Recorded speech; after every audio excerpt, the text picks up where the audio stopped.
Hi. Welcome back to Two Hi. Kims, One Pod. Hi, I'm Peter Hi. Kim. I'm Unji Kim. And it's been a while, but we're back. The last time we talked to you, we were talking about Severance. And today we are going to be talking about another cultural moment. Of course, I am cheekily talking about an indie movie that is out right now. It's called A Nice Indian Boy, starring directed by Roshan Sethi, starring Karan Soni and Jonathan Groff. And yours truly is also in it. And I just want to talk to you guys today about this past weekend.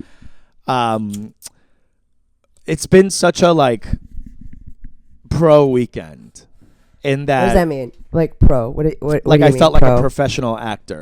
The Thursday was my Hollywood premiere at the Directors Guild, and then Friday I had my friends and family screening at a movie theater here in Glendale. I bought out tickets for that, and then literally the next day at 6 a.m. I flew out to New Haven, Connecticut to do a college gig, and then came right back. So I'm tired. I am so dead tired. Only one of those things I made money on. The others I lost money. And did you net zero, or did you net how much? How did no, you net positive? I did net positive. Yeah, thankfully the college gig did pay well, but the screening as a friends and family screening I paid for, obviously. Yeah. And I paid for dinner before, so a bitch was out of money, so she had to go run to New Haven University. Thank you, New Haven University. You guys were awesome. Not many of you came out, but the ones who did come out, you were loud. So thank you for that. So A Nice Indian Boy is in 81 screens right now across the country. I think it might be rolling out to more, but that was the limited release that it started with, which is very small. I've gotten a lot of family members in the Midwest saying I'm in Iowa City, it's not playing here. The closest one is Chicago. And I'm like, oh shit. Okay. So it truly is indie. Mm-hmm. But the good news is that the critics are loving it. Audiences are loving it, as evidenced by Letterboxd. And wait, what is it on Letterboxd right now? It's like a 3.8 out of 5. Wow. Yeah, which is pretty good. Yeah. Letterboxd and IMDb tends to be harsher critics. Absolutely. Rotten Tomatoes, obviously, it's a amalgamation of the critics, so it's either binary, good or bad. But we were at 100% for a while. We got one bad review by a hater who literally said, I don't like rom-coms. So I'm like, that's not a review. Why are you reviewing this then? Yeah, who did this? Who's paying you? Exactly. What how is this a tape? periodical is this? Yeah. But he's not a top critic, so I don't think it really matters. So we did drop to 97%, but you know what? That's still an A. We love it. It's still gonna make the grade, and Zarna Garg, the Indian mom, is gonna be happy about it. I gotta say, it's been such a dreamy, overwhelming experience, because it's been 2 years since I filmed it, a year since we premiered at South by. So it's a long time coming. You and I have talked about it on this podcast for a while. So now that it's out for people to be able to see, it's just it feels like a dream, something that I never even thought I would do. I never thought of this. You know what I mean? When I thought of TV and film, I usually meant TV. Okay. Yeah. You know what I mean?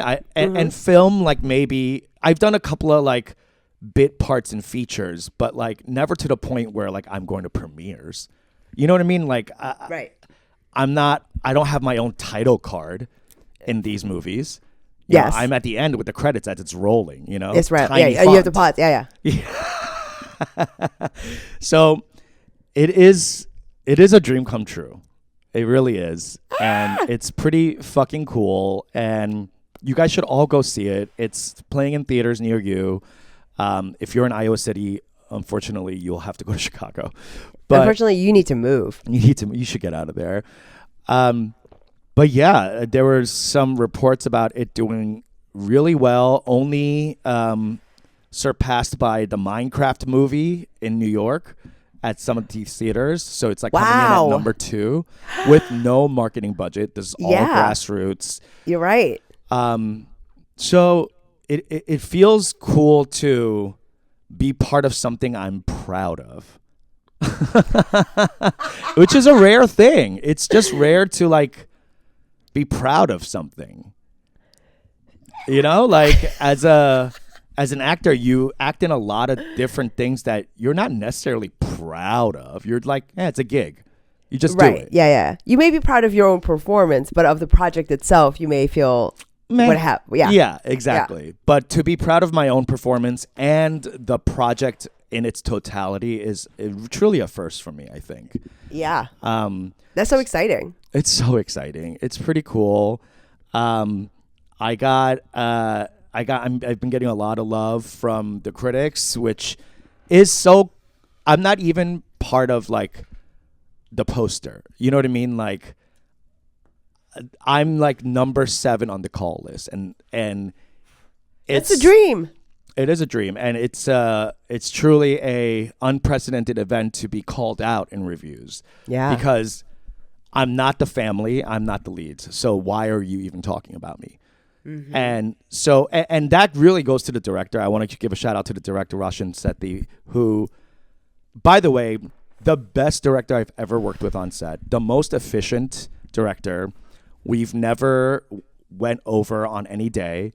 We were either like made the day or were early every single day. We shot the entire feature in 19 days. Wow. It was crazy. Like I had never worked with someone like that before, who like who would just like tape on rehearsal and be like, all right, we got it. And I'm like, are we sure? He's like, yeah, we got it. I'm like, okay. You know, and it was very, it was so incredible to work with him. And he and the editor, Stephanie, left in so many ad-libs and so many like cutaways to me, to my character, that like is not necessary. Right. You know what I mean? Like when you're watching it, you're kind of like, I'm the comic relief, but like everyone's already funny. So like you're landing on a joke anyway, you can move on, but he's literally giving me one more like cutaway for like almost every scene. That's so generous. It's so generous. And like I feel so like truly just lucky because that doesn't happen. Right. That never happens. Like you get cut out of stuff. I mean, usually it's like in service of the actual film, but it must have been in service of the pacing of the film. I think so because a lot of the film is very earnest. Right. And in the way rom-coms are. And a lot of the reviews do say this, which I agree with. It's like almost evenly rom and com. That's like, great. There's so much comedy in it that it's like, yeah, it's pretty crazy. So I watched it on Friday with friends and family. Like my younger brother was there with his girlfriend and like his like office friends, you know, and then like my friends out here, like our friend Kleiner and like, you know, my CBS friends or whatever, like just like 30 people that I really wanted to share this movie with.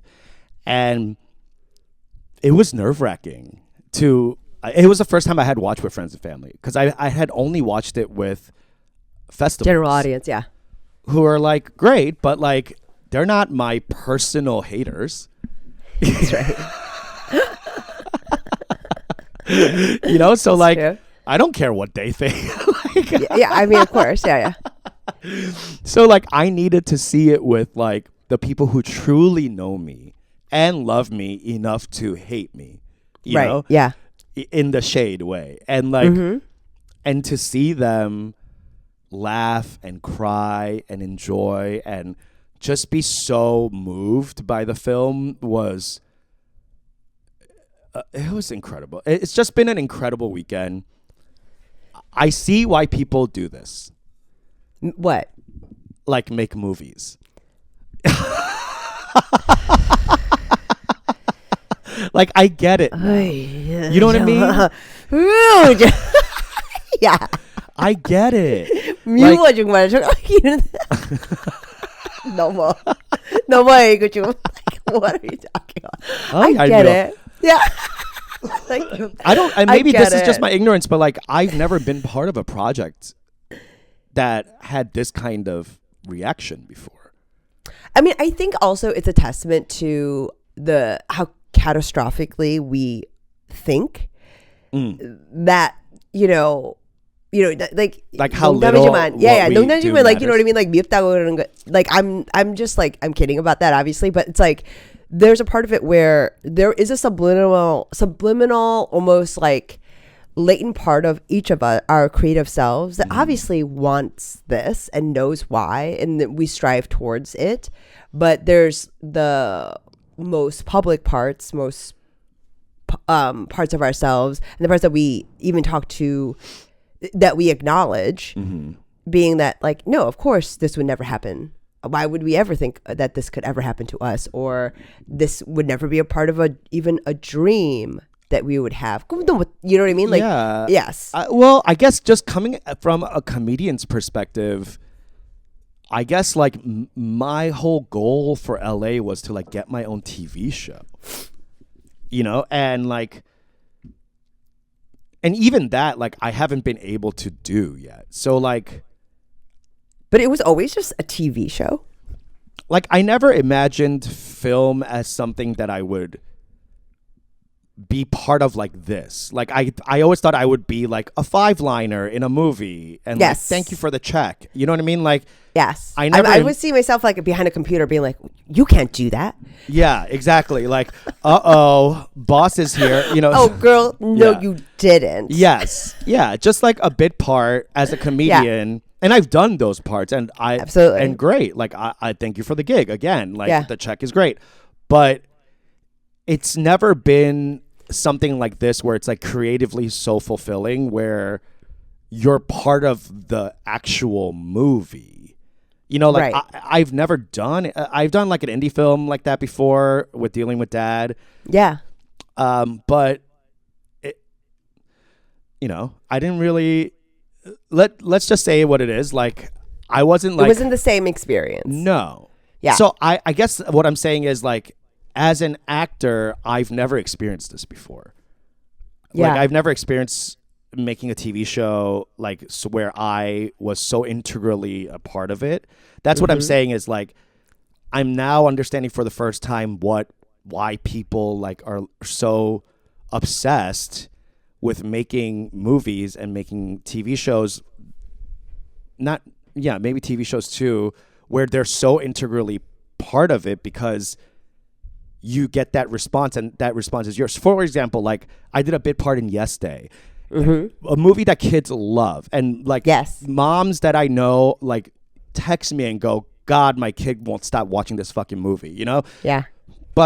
and I thought my part was funny, and I think the movie's cute. Like I Yeah. don't hate it, but I'm not like proud of it. I'm not like standing in it like, yeah, I did that. You know what I mean? Like Right.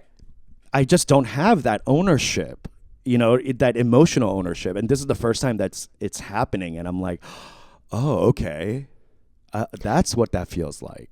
And that's why all these actors start their own production companies, and They want to keep doing it because they want to keep doing it. Yeah. Yeah, it's that response of people being like, thank you for making that because that Right. touched me. You know what I mean? Like, especially this film, which is queer in a time of Trump too, and rights being fucking eviscerated left and right. Like, it feels almost like a political statement to release the movie, even.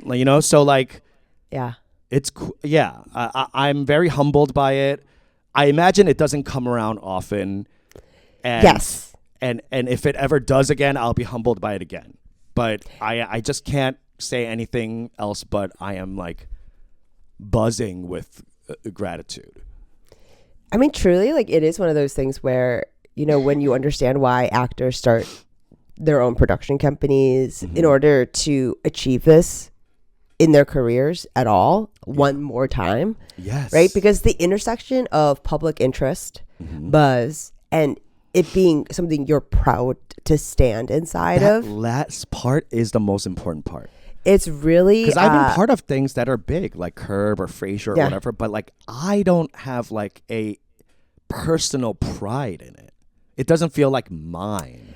so that intersection Yeah. of all those things, that Venn diagram is so, you know, I don't know. It's so rare, So rare. unfortunately, So rare. right? And so much more rare than you ever imagine it's going to be when you Yeah. start off doing this. Yeah. I mean, I think it's rare. And I think what's strange is that I never even thought it was possible.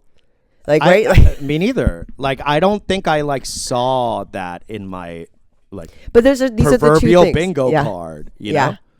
I mean, those are the two extremes. There are certainly actors that come into the industry thinking that everything is going to be like that. You know, like, A rude awakening indeed Yeah. for whoever that is. yeah, there are certainly people that think that, or that it'll be much more frequent than it actually is. And then there are those, you know what I mean? Like, it's what a gift that you've been able to experience this. At all. Here's like the magnitude that I am experiencing now, that I'll just wrap it up in this anecdote.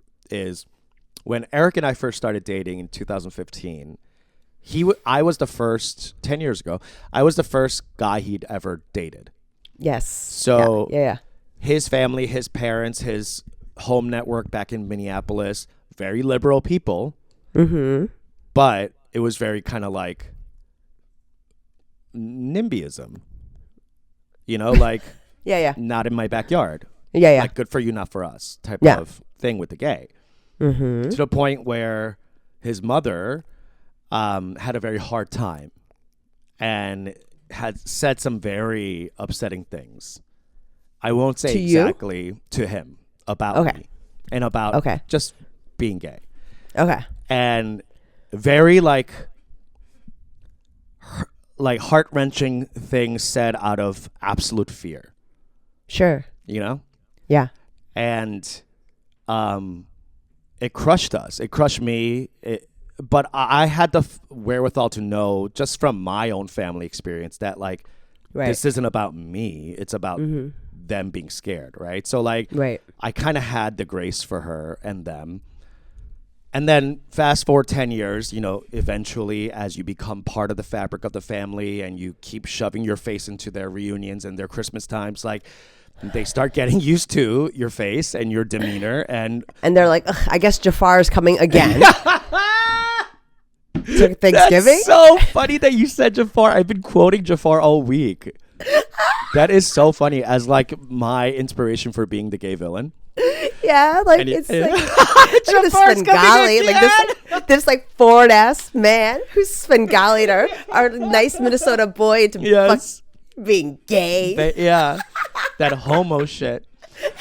And you know, 10 years later, I will say, you know, less than that, a few years in, I saw the first crack in her when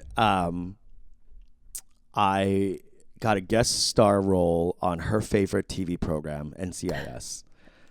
And she was like, "Oh, Okay, we love that show." okay, And Jafar then- is booked and blessed. Yes, and it's like maybe he's Iago, you know. So like, she's starting to melt a little, and you know, mostly a joke, but that did I think connect us in a way. She's like, "Oh, I have something to connect to," you know, and then Right. as years went by, you know, things became better and better. And now it's great, you know, and to the point, how great it is 10 years later is that unprompted, they messaged us. The parents said, "Hey, we're going on a double date with our friends, and we're gonna go to the matinee of A Nice Indian Boy on opening day because we heard that it's very important to get tickets on opening day to show support, and we're gonna go to a happy hour afterwards and analyze the movie." Oh my God. NPR white people are sometimes just like the way they make shit into a field trip. It's just so Learning goddamn. excursion. A Yes. learning excursion is A just so brown bag lunch, goddamn. honey. It's so goddamn cute.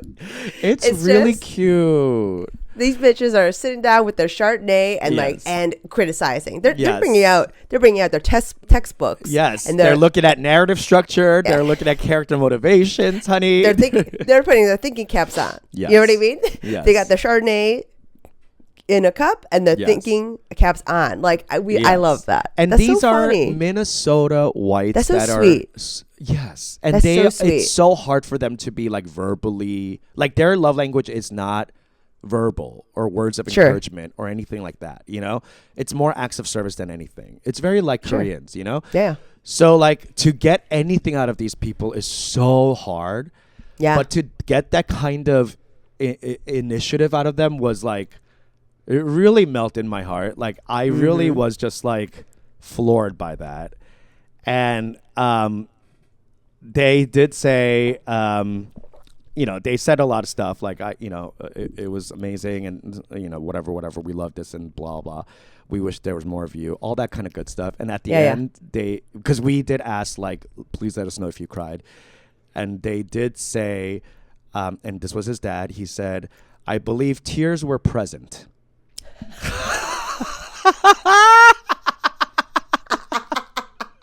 I The believe fucking Nordic ass shit is this? I believe tears were present in the room, I don't know from whomst they From- fell. but they were present. Yes. It's like, is this the Holy Ghost? What do you mean it's a presence? Are we feeling? I mean, like what?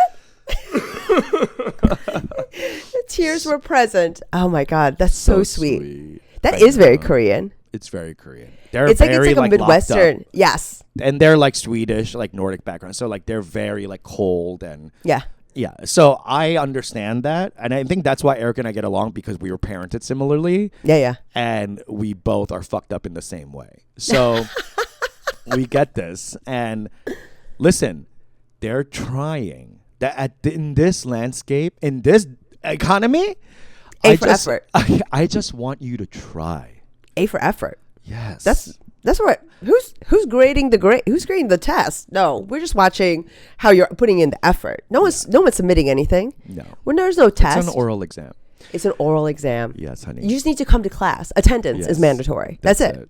Just show up. Just show up. Yeah. Like that's so sweet. And like It's also so be sweet. able to experience that. Wait, so when you went to after you experience all of this and then you go to New York, is it the next day? You're flying out. At 6 a.m. I flew out to JFK to take a train to New Haven, Connecticut. I did So not you even were- stop in New York.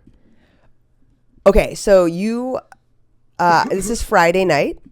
Friday night, and then I took the first flight out for boarding was 4:20 a.m.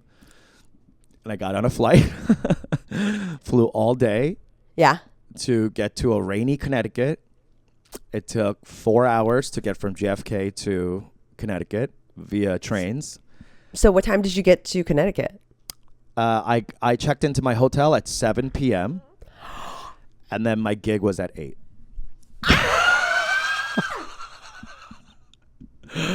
And let me tell you, they had the whole rec center decked out. I sent you a picture of this. Yeah. Decked out with chairs, blah, blah, blah, stage, everything. They had enough capacity for 1,000 people. And Oh my God. 61 showed up. And they were all international grad students. Of course. So English as second language. yes. Not a lot of idiomatic knowledge, not a lot No. of pop culture references, No. literally not one gay or queer to be found. No. It was mostly Not South Asian publicly. engineers. Yeah. And yeah. So it really went from all the glory Mm-hmm. to absolutely humiliating. It within 24. After almost 12 hours of travel. And not just that, 12 hours of travel, getting there, doing the gig, and then going back home the very next day, the next morning, and traveling 12 hours back. Because you So woke I up. got back so, Sunday night. so you did the gig. You had to do an hour. Yeah, 45. Did anyone open up for you? Yeah. Sereni, Oh, I love her. I love her. Yeah. Hi, sir. I know she's not gonna watch this. All right, so She might. She's great. so you did your 45. Uh-huh. Your And I went straight back to the Best Western Executives Inn because I did not want to stick around Sure. or like hang out or say anything. And I just left. I texted the person, "Thank you so much. I feel like shit." Yeah, Got back to the hotel, knocked out because I was so exhausted from traveling. for sure. And then 8 a.m. got right back up, got on the Metro North down to Grand Central, off to JFK. Your flight was what time? 4 o'clock. So you flew, Mm-hmm. and you were back in LA by Sunday night, what time? 8 p.m. So and then you were in your house by probably like 9. 9. Yeah.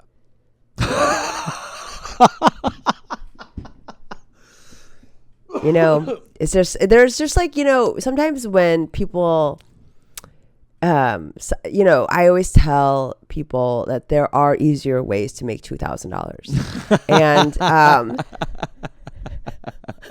I don't know if that's true. I really don't. It was hard, and my agents did say, like, this is going to be a tough one. Like, you don't have to take it, but I had to take it, honey. Yeah, of course. I'm struggling. Like, Yes. I have to take it. So, I'm struggling so much. I literally spent the weekend trolling the internet for reviews that mentioned me, and pulled out all the quotes and copied all the links and then sent an email to all my reps saying, "Here's all the good stuff saying about me. Maybe you can use this to pitch me for new movies." And then they all responded, "Cool, thanks. This is great." nothing more brutal than a cool. Cool. Yeah. Thanks. It's just, yeah. And After you work for hours on an email, yeah, I know. there's nothing more humbling than that. Truly. They're like, "Yeah, nice try." Not how it works. But yeah, it did feel like a professional ass weekend. But I will say, man, I could imagine myself at 32 really just like riding this, you know, probably like doing a little bit of like uppers and just going crazy, you know. At 42, I have a cold sore.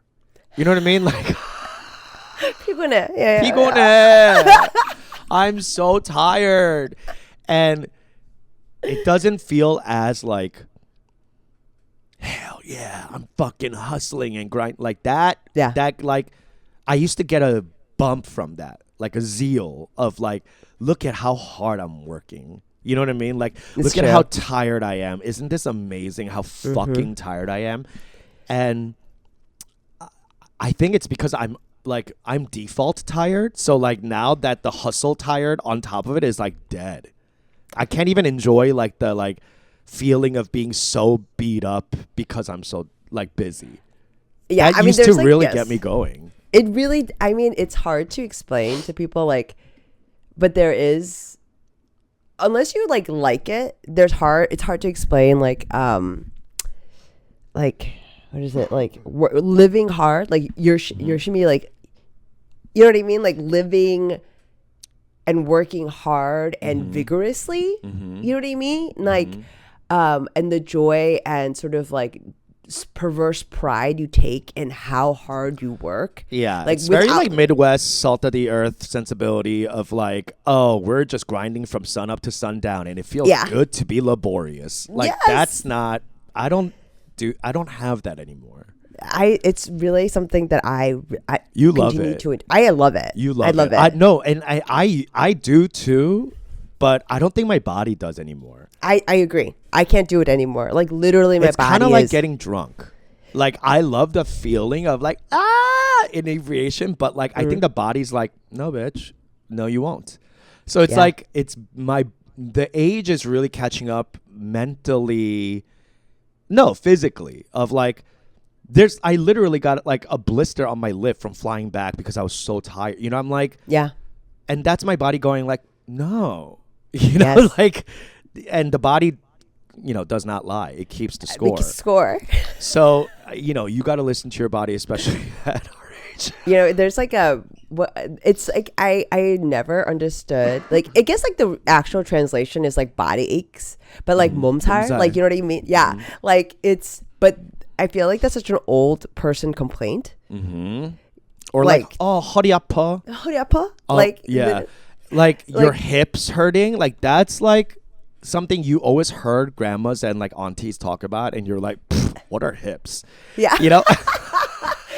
Mine don't lie, and mine are saying they're fine. Yeah, but all of that, like knees, joint pain, that kind of stuff, that shit is real. Like, and it just hits. The montar of it all is so fucking crazy, and It's crazy. truly, I like, we'll talk about it in the next episode, but there's having come from Korea and like understanding how obsessed everyone is with health there. Yeah.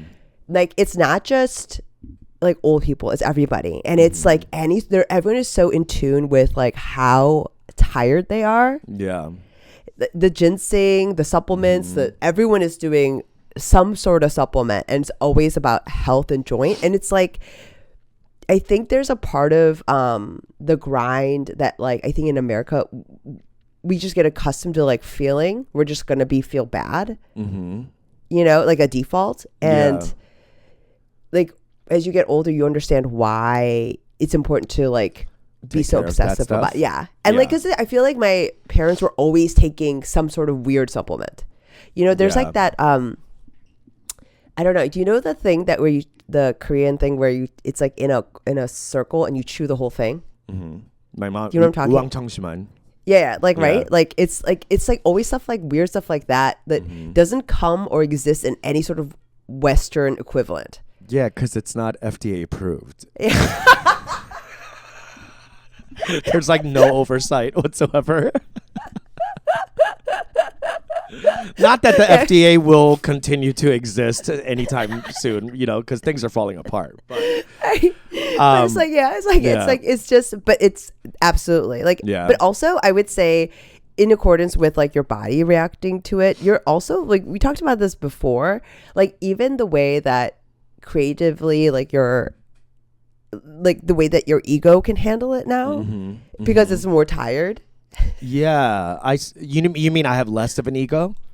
Yeah, like I mean, it's that's like very true. I think like the ego was being it. right, because I think in my 30s and definitely my 20s, my ego was like the only engine pushing anything around. You know what I mean? It was just like, oh, you gotta serve your fucking identity. How are you seen? Who are you? Like all of that. And I do think in my 40s, the ego's kind of like let go a little bit of like, I don't know, I have nothing more to give. I still have a very healthy ego in that, like, I need to be perceived, and even I need to perceive myself a certain way. Yeah. But it has become way less of like the driver. It used to be like the only thing I fed. Yes. Yeah. Creatively, especially. Yes, creatively.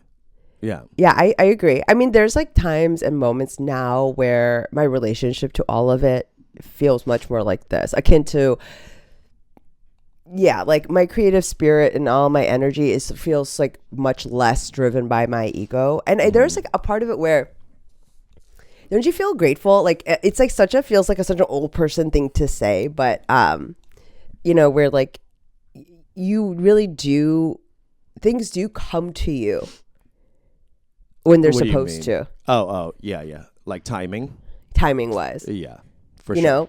And they rarely occur when you want them to. Yeah, want them. Like the most. When you want things the most, it's like rarely when you're. It's kind of like when you fall in love too. It's like when you're least looking for it. Yes. It just like hits you. And I think it has to do with like when you're actually ready to receive the thing versus like when your ego tells you you're ready. Like it's a cosmic readiness as opposed to your own like constructed narrative readiness. I mean, absolutely. Like it has made me feel less pressure and I don't know.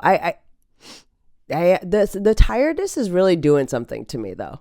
Like the physical exhaustion, the mental, like all of it. It's the not giving a fuck of it all. I think my relationship to it is changing. Even, since we both turned 40, I think that my relationship to it has changed. Because when we were coming to it, it felt like new, and even then we were sort of like still full of ego and if you go back to our wanting to win, and it was like, oh, this is like a new chapter and we're doing this. But in the time since we've even just turned 40, I feel like our relationship to it has changed. Yeah. And I think that's inevitable, right? Like, you have to change. You don't you can't stay the same.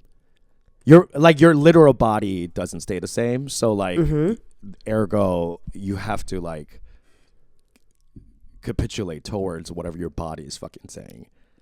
Because they say mind over body, but I think it's body over mind. It's true. That's what I mean. Like, it's like, it feels like such a weird. Maybe we're just weak in the mind, but yes, I don't know. It feels like somehow apt that this decay. Yeah. Right, because this is decay. Yeah, our bodies, it's absolutely a decay, but it is being accompanied by this sort of acceptance. Yes. That it is not acceptance. Possible. Yeah. With this, it was just not possible. Call it patience, call it wisdom, perspective, whatever you want to fucking call it. It does a little bit come from the body being like, girl, let me exhale. Sit me down. And so you have no choice but to be like, okay, give in. Absolutely. And so, I feel good about that. It feels really nice. So that's sort of that I think is newer, because it feels strange to be accompanied by what is unequivocally decay. Mm-hmm. And you becoming less than and diminished. Yeah. And somehow in your mind, you're like, but it's better. It is in that, at least for me, my mind is not as racy. It's more chill because it has to be. I think when my body was sprung, I had so much energy to be worried about stuff. But because my body's no longer young and sprung, it has less energy to worry about things. I have to refocus energy to survival, making there's more important things than am I as good as my peer? That's not as important. No. Or you comparing stuff or even what did they say about anxiety? It's you not being happy with the moment. Mm-hmm. And or you being fearful of the future, and it's almost future thought becomes too much energy. So you have to stay present as you decay, because future thought takes so much energy. You're just too tired to think of the future, so you're kind of it's one of those things. Yeah, when you have the flu or something, you're never anxious when you have the flu.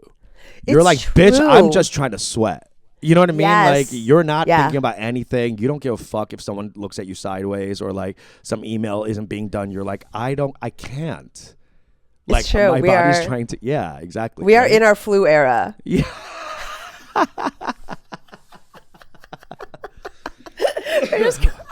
Anyway, so all that to say, I do feel old, and I do feel this was the time for all of this for me to experience this kind of creative fulfillment, because I think I'm a lot more of a porous vessel for something like this now than I could have been even 10 years ago. Yeah. I think I would have been too overwrought with then what does this mean? Then what else? Then you know what I mean? The next step and blah, whatever. And there's still a little bit of that, but it's way less now in my 40s. And I'm grateful for that. And I'm just really proud of the project. So I want you guys to all go watch it if you can. It'll be in streaming, I'm sure. But they're going to do the release as wide as possible. and it's gonna be in UK and India, so that's gonna be crazy too. So go watch it. Go bring your friends, and please like DM us or like message me and tell me what you thought. I would love for you to talk about it, even if it's like if you didn't like it. I would want to know why, because it's very interesting. Some people who don't like it, it's very interesting why they don't. Like when I see like letterbox reviews of like, Yeah. oh, this was mid because of this, this, and this, and I'm like, Sure. it sounds like you're, I don't know, like there's like a very specific type of people who don't like it, and People who don't like rom-coms. and that's fine. Yeah, people who are not into like romance or that kind of movie because they feel like it's like too fake or whatever. You know, like I don't know, miserable. But Because I mean, like, I would say I love this genre. Like, this is someone you're talking to someone I who love also. rom-com. I love rom-coms. You're talking to someone who watched Kissing Box 1 through 3. The whole trilogy. The whole trilogy. Well, I would love me- for you to go watch it, and I would love to analyze. I can't the movie wait. with I you. can't wait to go see it. Because Yeah, that'd be it's- cool to like break down what you thought and what parts hit for you. You know what I mean? Like, because it's a rom-com, but it's different. It's like a family story as well. So there's all these interweaving arcs of characters that are served narratively that you don't really get in a Western rom-com. You know, like white rom-coms. Wah, rah, rah, Rah. White rom-coms usually just deal with the individuals, you know, Right. like, and that's kind of how white people find love. It's like two individuals, but like in Yes. an immigrant family, it's not like that. The whole like, family has to be involved. You're getting married to them. Exactly. So it's a different take, and there's something for everyone, and I'm just really excited for you guys to watch it. All right. Well, that's all for today's episode. Thank you I'm so so excited to much go see it. for listening. Yes. And we'll talk to you next episode. Bye. Bye.